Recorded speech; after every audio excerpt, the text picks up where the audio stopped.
Morning, everyone, and welcome into the Mental Game Podcast. Sam Brief here at the home studio and with a rockin' episode for you today. So Dr. Lennie Waite has lived a few lives. She was born in Scotland, came to Houston for college at Rice, where she started as a soccer player, then really matriculated as a track and field star, left as an all-conference athlete and one of the best runners in school history, then got her PhD and pursued the Olympics at the same time, and now is a full-time sports psychologist. Whew, that's a lot. Yeah, she wears a lot of hats, and she's here to share some of her lessons with you. Dr. Waite is also the chief science officer for a company looking to change the game in sports psychology. It's called Height EQ, and it's looking to fill the gap between the small number of available sports psychologists and the huge numbers of high school, college, and pro programs that need them. So she shares a lot about Height and, of course, about her career. So here's Dr. Lennie Waite in her debut on the Mental Game Podcast in 3, 2, 1. And now welcoming Lennie on to the Mental Game for the first time, joining live from Houston, Texas, where everything is bigger. Lennie, welcome. Thank you. It's great to be here. Great to finally have you on. You are so many things to so many different people. So let's start with this, kind of general. What's something about Dr. Lennie Waite that not many people know that they really should know? Okay. So one of the things that I think is interesting to share is when people meet me later in life, I am an Olympic athlete. So they oftentimes think like, oh, you must have just like had this intense childhood of like dreaming of the Olympics and like training for running and like breathing track and field. And that's not the case. I ran when I was younger, but I didn't run year round until my junior year of college. That Olympic journey really started after college, right? Yeah. The real ramp up to the Olympics, and you graduated from Rice, then you go to get your PhD, and only then did you rise the ranks to become an Olympian. Yeah. You enrolled originally down there to play soccer, and then you took what you called an unforeseen turn to get into track and field. So these kind of pivot moments in life, I think, tell us a lot. So what was that pivot moment like for you? You know, when I made the pivot, I wouldn't say I knew exactly what I was getting into. So I had always run track, always played soccer. I'm sure, like many dual sport athletes, was always told that I needed to quit one or the other and I couldn't do both. Got to Rice and, decided to play soccer, but still had a real passion for running and competing. And I think in college, it just really became apparent that difference between that individual sport and that team sport. And while I loved playing soccer and doing the team sport, I did miss the idea, like, running is such a pure sport where the effort you put in, you get results in terms of a time on the back end. And there's like this real metric improvement. And I think my brain just missed that, was tied from like put in the work, get the time, climb the ranks. And in soccer, it has that reward mechanism still, but it's not as clear cut as a sport like track and field. So, I missed that.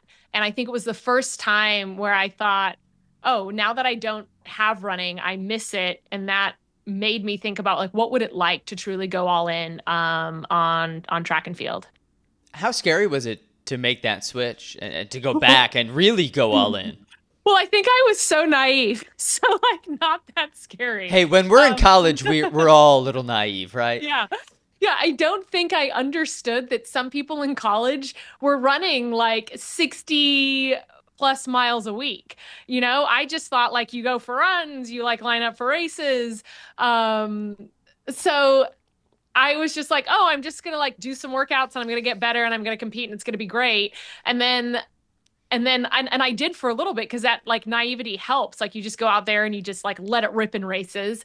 And then I think there was a moment where I was like, oh, these people, like they do intense year-round training. Like they run twice a day, several days a week, and they're in the weight room and they're doing their prehab.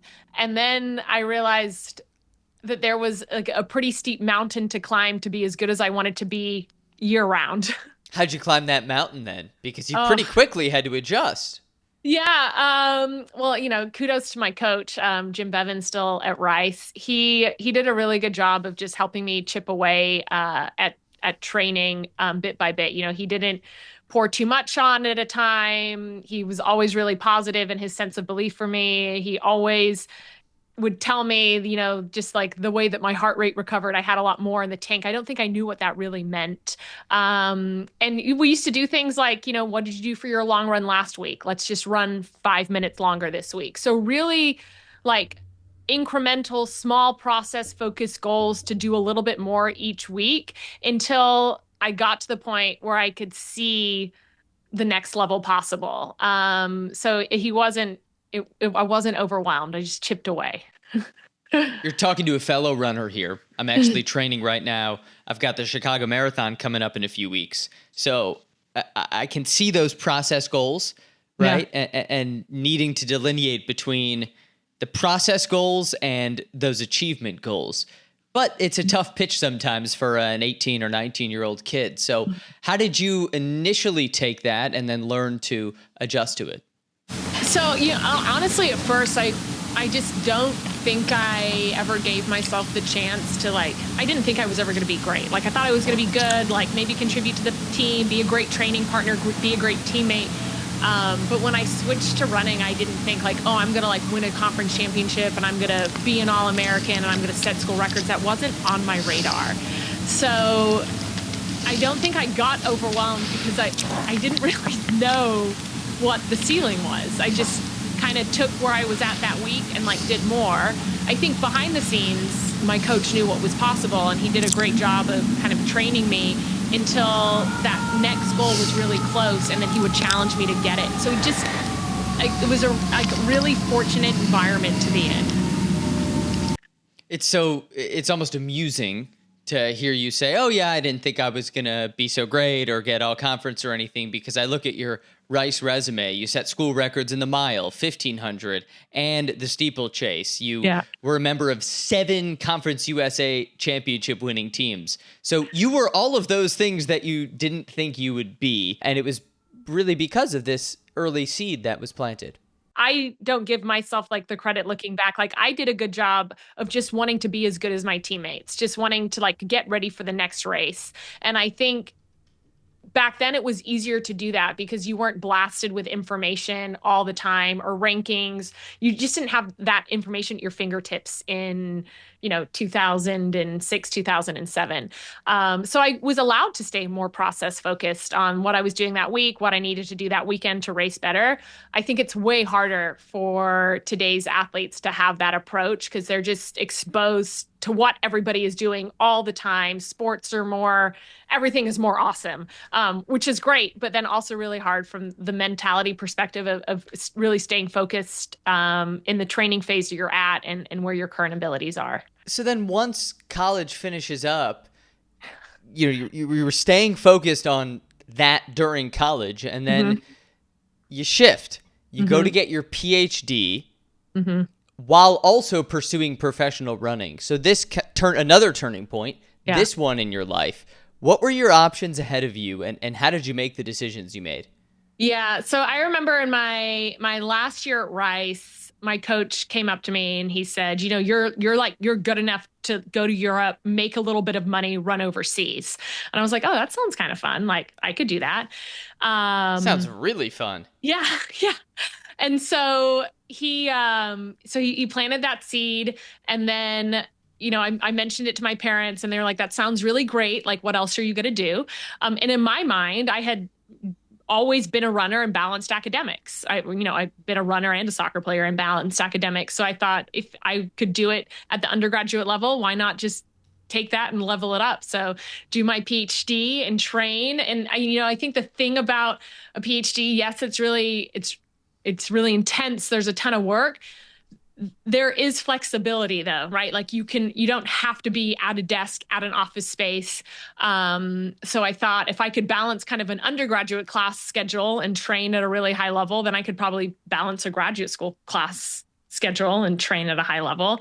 And so I also knew that that would like keep me running if I had something else that I was working on. I could never envision a world where all I did was run, even though it's an amazing career and I'm jealous of the people that can go all in and do it. Truly.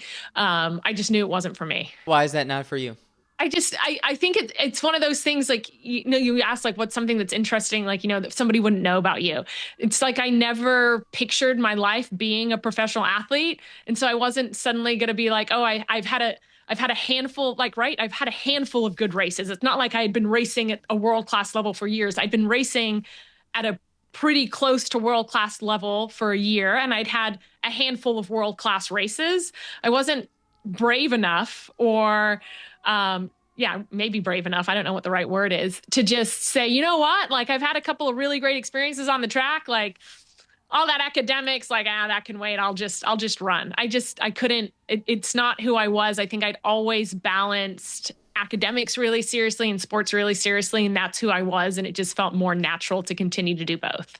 High school, you might be a student athlete. College, you might be a student athlete. And then here you are as an adult student athlete, getting a PhD and running professionally, eventually to the Olympic level. It's incredibly hard. And I want to dive into that PhD. You went to the University of Houston, so you stay in city, and the PhD in industrial organizational psychology. We're talking to you now. You are a certified mental performance consultant doing all sorts of exciting things in sports psychology. So what was the long-term vision for your non-running career at that time?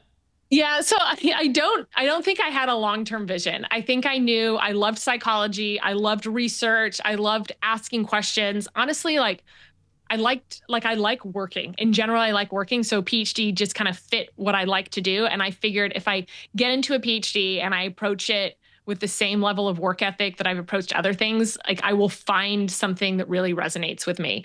So I didn't go in there thinking like, oh, I want to do academia, or I want to do consulting, or I want to study workplace motivation. I mean, maybe I wrote that in my personal statement, but I don't really think I knew what I wanted to do. And so naturally, when you're training for an Olympic Games and you're doing a PhD, I think the faculty at the University of Houston did a great job of opening up some areas of research or some areas of work that they thought would be fascinating, kind of combining this like really high performing athletic goals with these high performing academic goals. And so they encouraged me to look at some of the issues that you look at in traditional IO psychology, whether it's, team behavior in work groups, but what does team behavior in a group of swimmers look like who are, trying to swim at the college level in a club swim environment, or even thinking of things like, there are tons of people like yourself, you're one of them, who work and who are training for a marathon. Like, even that balance, like, what inspires people to do a full-time job and then also like do a really intense training program for a 26.2-mile race. So we started kind of looking at these motivational factors of these people who were really pursuing two things at a very high level, or looking at group dynamics, but doing it from a more like from an IO lens, but looking at it in sports. And I loved it. I was like, oh, this is awesome, because I love the research. I love the statistics. I love like assessment and measurement of things. And I want to bring that into the sports world. And that was something that I became passionate about during my PhD. You were studying at Houston this thing, right? IO psychology, and applying that to sport, but then also practicing it in the real world as an Olympic athlete. At the time, did you feel like you were learning and practicing, or was it all kind of disorganized? I think when it started, I didn't realize what I was doing. I think 2 years into my PhD program, I had a couple of my grad student peers tell me we're jealous of the fact that you leave here and you go running and like you put your PhD behind you and you go race and you disconnect from school, and then you come back like re-energized and like you have an identity outside of your schoolwork. And then I was hearing the same thing from my training partners. We'd go to meets and they'd be like, well, what are you going to do today? And I'd be like, oh, I have like multi-level modeling homework and I've got to like finish this, like draft of my dissertation. And they're like, you actually have like a sense of purpose beside running. And I had never like put those two things together. So people were like, I myself was a little stressed. Like I'm like, in Europe supposed to race and I have to do this homework assignment, or I have, to stay in class for a little bit longer, but I know I have a long run at the end of it. Like my brain is balancing too. But there was this turning point where I realized, like, why not view this as like a gift of being able to pour everything into school and then cut that off and pour it into running, and like have those two feed each other. And if one's not going well, I can give more energy to the other. And if the other's not going well, I can go back and pour. Like there was less places to fail. Less places to fail. That's such a positive way to look at it. You're taking on this impossible challenge. Oh, I'm going to get a PhD and be an Olympian. That mindset is really important. Someone once counseled me on this, instead of looking at your to-do list as I need to do this, I got to do this, I have to do this, it's I get to do this, I'm able to do this. And I really hear that in your mindset at the time. And looking at what you're doing now, Lennie, it seems like it worked. Yeah. There were, don't get me wrong, there were days where I maybe didn't manage the demands of both great. But overall, like, people often ask me, like, what would you have done differently? And I'm always like, nothing. I wouldn't have done anything differently, because like those are the days where it went really bad, and the lessons that I learned from that are like the ones that taught me the good things that I use now. They say once an Olympian, always an Olympian. You are never a former Olympian. So you are an Olympian. 2016, you were in the 3,000 meter steeplechase. That was almost a decade after you started your college career at Rice. So there was this glow up that was much later than is the case for a lot of Olympic athletes, especially nowadays. So at what point during this journey did the Olympics, the best thing in sport, start to become a reality? Yeah. So, like, it was when I decided to run post collegiately, people would always be like, well, what do you mean you're running still, like training for the Olympics? And I would sort of like laugh it off and be like, I mean, maybe, but like realistically, probably no. There are other events that you can train for. Like, so I was born in Scotland, competed internationally for Great Britain. So I did the Commonwealth Games, which was awesome. I could do European Championships, those were really fun. I did the World University Games in Shenzhen, China. And I knew that ultimately, like, yes, I was training for the Olympics, but for the first few years, it felt a little bit silly to say. And then I kind of had this turning moment with my coach. And you maybe get this from, even when I was in college, it wasn't like, oh, I want to be an All-American, or I don't think I saw that far down the line. I think my coach always did. And I think there was this turning moment where he was saying, like, you can be an Olympian if you want to be an Olympian, but like you have to be the one to decide to believe that. And if people ask you what you're training for, you have to be able to say, I'm training for the Olympics, instead of just saying like, oh, I'm like just like sort of seeing how fast I can run. Like, what a silly answer. Like, of course I'm training for the Olympics. It's just, again, to put that out there, to put all your eggs in that. Like it some people are great at it and I admire them. I was more timid on like, okay, I need to really make sure that I can do this if I'm going to put it out in the world. But there was a turning moment where I thought like, yeah, no, I'm training. I'm training for the Olympics. What was the moment?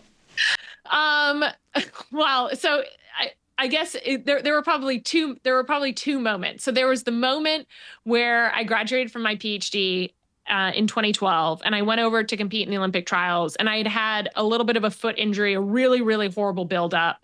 And I just missed out making the Olympic team. I was on the cusp, and I knew then, like, 6 weeks ago, got my PhD.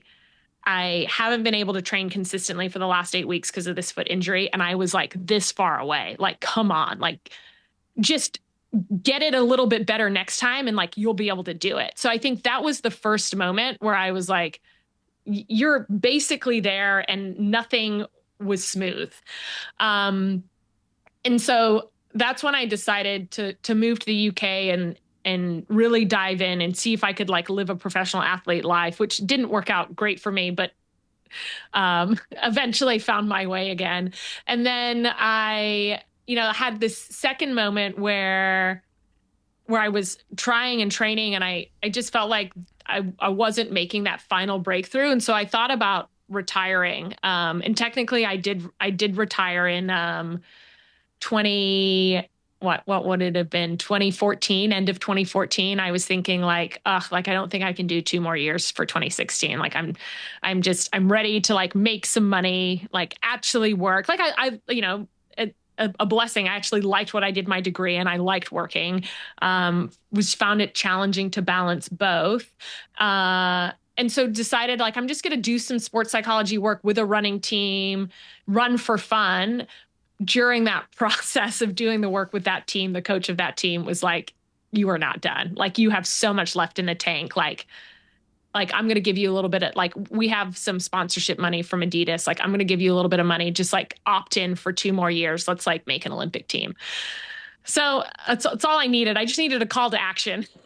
someone did it for me. Yeah, I think once I got the clear goal again and reinvigorated, I decided to go for it. There's so many different ways to perceive goals. So I'm curious for you, what's the difference between going on a run and thinking, okay, I'm running for fun. Here we go. Yeah. A nice trot around town. And I'm training for the Olympics. This is a run for training for the Olympics. What's the difference? So I actually think one of the problems that I made was like in 2012, when I committed post PhD to training for the Olympics, every run was training for the Olympics. And I got away from just like going for runs. Like I had gotten great at running by like running with friends, just like doing what my coach, like not overthinking it. And then suddenly you set the goal of like running in the Olympics and everything becomes a metric. Everything is measured. Everything is like a progress forward or a step backwards. And I think I'd gotten into that spiral in 2012 to 2014, which is why I needed to step away. And then I, kind of had this moment of like, why don't I step back in and just like have the same approach that I used to have, where like I just go for runs and I line up and compete as intensely as I can compete. If I just get back to that model, like I will likely make it. But if I try to make it, if I try too hard, I will be my worst enemy. Oh, trying too hard is the worst, right? Like I find myself doing that, whether I'm running or sometimes even broadcasting. I'm like, dude, loosen the shoulders, deep breath, lean back in the chair. Like you don't have to go all out. And sometimes the best results come when you're not going all out. And you clearly learned that. Yeah, definitely. And just, shifting the approach, like, again, no one is telling me like, you have, like, I was choosing to train for the Olympics. I needed to get back into that mindset of like, this is a privilege. This is a choice. Like I get to train. I get to like travel to these places and explore the world through running. Like I didn't have to do any of it. If I could have gotten a great job and just hung it up. And I think once I was able to approach it with like the, I get to, instead of I have to mindset, that was really helpful as well. Well, I get to ask you the next question, which I'm really always a nut about the Olympics. So I want to know about your Olympic experience. It was 2016 in Rio. You're with Team Great Britain representing your country. Yeah. What was the most surprising part of the Olympic experience for you? There are a lot of crying athletes and people who don't achieve their goals at the Olympic Games. It's like a massive village where 3 people in each event are extremely happy and everybody else is like pretty distraught. Right.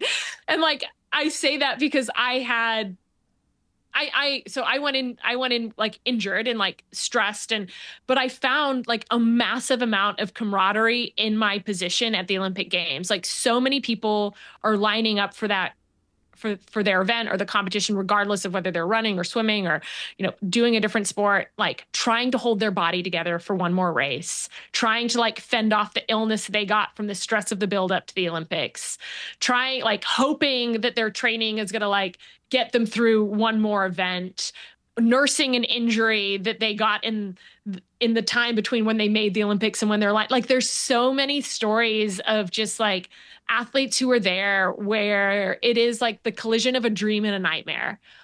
Like whether it was a roommate who got food poisoning the night before her final or somebody who got this terrible head cold and like, couldn't even breathe out of their nose and they have to line up and race. Or like me who ruptured my plantar in the last race right before, like can barely put my spikes on, hoping that I can sprint. Like there's so many of these stories, which you don't hear about, because you hear about the winners and the medals and the great stories, and those stories are amazing. But there are so many more of the stories of like that person who's like, they finally made their dream of making an Olympic team and their like body is rebelling against them. How do you enjoy the experience still? And in your case, with a major injury, all that stress mentally and physically of the injury. But hey, you're a one-time Olympian. You've got to enjoy it while you're still there. So, I mean, sort of like that. Like, I definitely didn't enjoy the buildup. Like, I was very, very stressed. Honestly, for me, I was constantly thinking, am I going to be able to put my spikes on or not? Like, can I actually put force through my foot and like make it over these barriers? But once I knew that I was going to be able to line up and race, I had committed fully, and I just shifted my goal to like, what is success is? Success is like making it around the track and enjoying the fact that like I am doing something that, some people dream of, or they don't get the chance to even line up here. And I just had to shift my perspective on like what a successful day was. And it was hard, right? Like my brain was still fighting me like, this is like not your best race. You're not doing what you're supposed to be doing, and then I would say like, manage the adversity, like show up and make the most of it. And so just really doing like the basic mental skills, self-talk.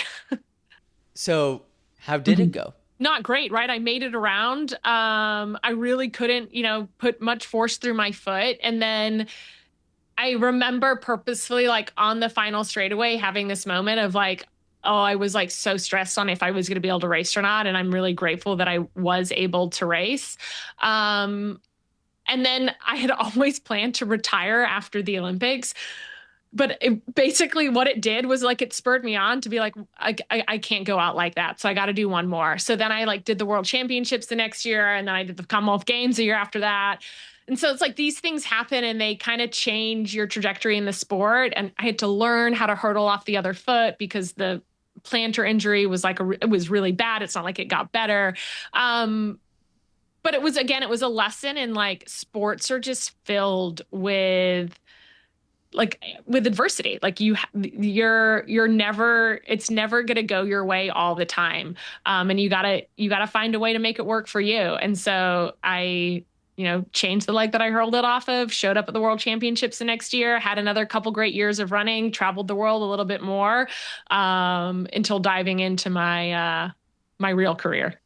And you got to do all of that. I mean, just that alone, such an amazing life within sport. And then you kind of make the transition for me into what you called your real career. Here you are, you're a sports psychologist. You get to apply everything you learned at Rice and then at Houston, studying your PhD, to sport. So tell me a little bit about what the day-to-day is like for you now as a sports psychology consultant. Yeah. So, I've worn a few different hats throughout my career. I've been in academia. I've directed a master's program. I've worked for the Air Force, doing a lot of assessment and special warfare operators. I've done a lot of research. I have a private practice where I support athletes in, lining up for an Olympic Games or World Championships in their sport. And then most recently, I mean, the biggest challenge that I've taken on, I would say, was last year in becoming the chief science officer at Height, which is a mental performance platform where we're focused on scaling mental performance tools, measuring mental performance aspects, and really elevating the importance of mental performance in high school, college, and professional sports. How gratifying is it for you to be able to now help others? I mean, you spent so much time helping yourself as an athlete, but now you really pay it forward to everyone from high schoolers all the way to professional. Yeah, no, it's gratifying. And I joked when I was like originally starting to work with athletes, I was thinking like, I was an athlete, right? So like I can say this, athletes are like not super grateful for like the support staff or the system that makes their body run. Like I think about myself as an athlete. When I was injured, I wasn't telling the athletic trainer like, oh, thank you so much for like helping me with my injury, or my physical therapist. Like, you didn't need to stay late to do these exercises with me and like help me make sure I'm ready for my next competition. I was there thinking like, get me back quicker, do your job faster. Like, don't tell me I have to take one more day. Like you're very demanding. Like, your body is your craft and you want people to make it better and to help you reach your goals. So I was laughing at myself thinking like, oh my gosh, I'm like going to go help people like me who are going to be like, help me quicker, get me there faster. And Now. like, yes, now. And I joke because like sometimes I see that in the athletes and I have this perspective of like they're so narrowly focused on that goal, on like what they want to achieve next, what goes into it. And sometimes they forget that like the sports psychologist or the athletic trainer or the physical therapist or the coach is at the facility before them. They stay at the facility after them. They're thinking about how to make them better, even when they're not. Like, they have a staff of people who are all in and want them to do well, that they don't always see that churning. So it is so great to be able to give back. And, whenever I see somebody that helped me in my career, I'm like, oh, I'm so sorry for the way it was. And they're like, oh no, you were great. You were just intense. And right, it takes a level of intensity to be great. Do you watch cooking shows? I've watched some, yeah. Okay, so you know Gordon Ramsay. Yeah. Like, I'm thinking the way you describe athletes being ungrateful, just like, get me better now. I'm thinking of Gordon Ramsay in the kitchen, just like, I demand perfection now, no excuses. And then you got to soften up a little bit. Yeah, totally. Yeah, I love what I get to do now. And maybe you've gathered this, like, I love a challenge. So being able to not only work on like mental performance and sports psychology and helping athletes in their journey, but doing it in a way, especially through what we're building at Height, in a way that it's like never been done before. So the innovation, the creativity, the pushing the boundaries, I love that portion of it as well. Super fascinating platform. You are the chief science officer, which I got to say is just a really cool job title to have. But focusing on the platform itself, explain to me how it works, because to me it really feels like the next thing in the field of sports psychology. Yeah. So I'll start a little bit with, when the idea that became Height was presented to me, just my personal experiences from being in the world of sports psychology for, at the time, just over, a decade and a bit. I had recently gotten to the problem where I felt like, man, I wish, like, I have so many young athletes and even college athletes asking for help or tools or ways to think about things differently, manage mental performance issues. And like, I'm one person. And like, there are a number of sports psychologists, but there are not nearly enough to serve. I think of high schools down the street in Texas that have 1,000 student athletes. And how are you going to let those 1,000 student athletes know that their confidence, the way that they show up for practice, the way that they train, the way they think about their own abilities, how they view themselves, how they talk to themselves, what kind of teammate they are, all of those things directly impact what they do on the field. And, some kids are fortunate enough to maybe have a speaker come in that it gets their brain to turn just enough to focus on some of the other things other than physical performance to make them great. Or maybe some people have the resources, or their parents kind of knew to sign them up for sports psychology or mental performance. But most kids have no exposure to it until they maybe quit one day. Like, I think now so many people who are my age, who are my peers, like my friends who are parents, are like, oh my gosh, if I would have had someone like you when I was in high school, like, I think I would have played that one more year, my senior year of high school, or like maybe I would have made it to college. And I'm like, yeah, like, I know, like, it's really, really, really hard to get this information into the hands of young athletes, and coaches do an incredible job, but coaches are managing so much. They're managing parents, they're managing just like getting kids to show up on time, teaching them the physical skills. They can't be sports psychologists too. So when this idea was initially presented to me, I was thinking like, yes, we need some way to scale sports psychology and to empower sports psychologists with metrics that help them understand how they're working with athletes, who's getting better, who needs additional support, what's making the team tick. Coaches need insights on like how kids are doing post game. Like there's so many kids that fall through the cracks in programs because you just can't keep up to date with them. So that was like one part, and that's one part of what Height does. We onboard at the team level. We have a coach or team dashboard where a coach or sports psychologist can get insights on how the team is doing. We get assessments on kids, how they're doing in their confidence, competitiveness, composure. We have toolkits for them to work on really core mental skills related to visualization, self-talk, goal setting, leadership, really just trying to give them the basics to get the most out of their physical performance by working on their mentality. And if you think about it, great athletes put in a ton of physical work, but how you show up, the mental game on the day is what differentiates, the top. It is also what keeps people in the sport if they can handle the adversity. So we do that. And I love that from the sports psychology lens. And then additionally, I was trained as an industrial organizational psychologist with a ton of emphasis on measurement and psychometrics, like using data to make sure we get the right people in the right place. And Height really focuses on the data around mental attributes and mentality and using that as an additional point to develop kids, drive team culture, help coaches make decisions, and help athletes be the best versions of themselves. I want to go under the hood. What does it look like from a coach's perspective and from a student athlete's perspective to use Height? So student athletes are app-based. So it's an app on their phone.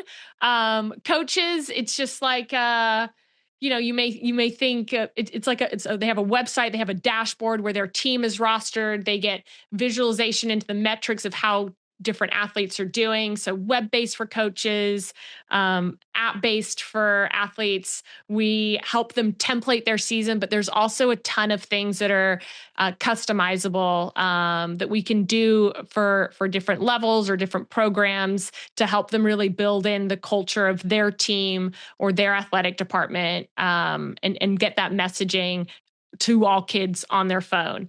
As much as you try to fight it, athletes are on their phones. So it's an easy place to get them to engage with aspects of mental performance. And if you can get kids to do just a few more minutes every week on the mental side, you're going to be pushing your program forward. And then coaches being able to get those insights. Coaches are the ones who spend the most time with athletes. They get to see those kids every day. If they can get some information that helps them coach better or develop that athlete better, then we're moving everything in the right direction. Then we're cooking with gas. Yeah. So you talk about putting in an extra few minutes on the mental side. What does that look like in Height? I'm an athlete. Am I doing quizzes? Am I learning through modules? A combination of all those things? Yeah, so we in our new version that's coming out, we call them train bits. So you answer a few questions, we get some insights on where you're currently at. Are you doing really great? Is your confidence soaring?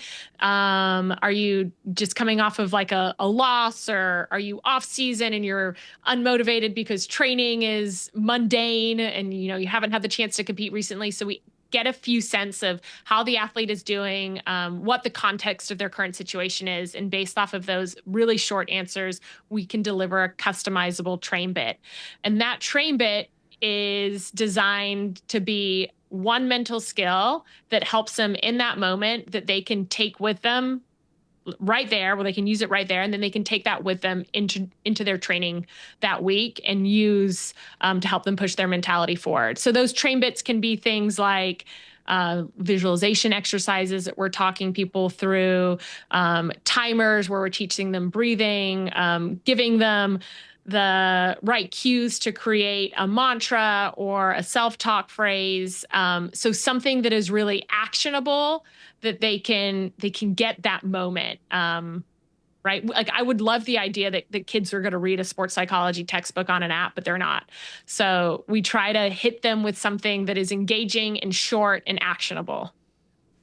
It feels like it's putting mental health on the forefront, or mental skills on the forefront for athletes. I mean, there's so many categories, right? There's practicing, there's film study, there's your nutrition, there's your injury management, but not enough athletes have that daily check-in with mental skills.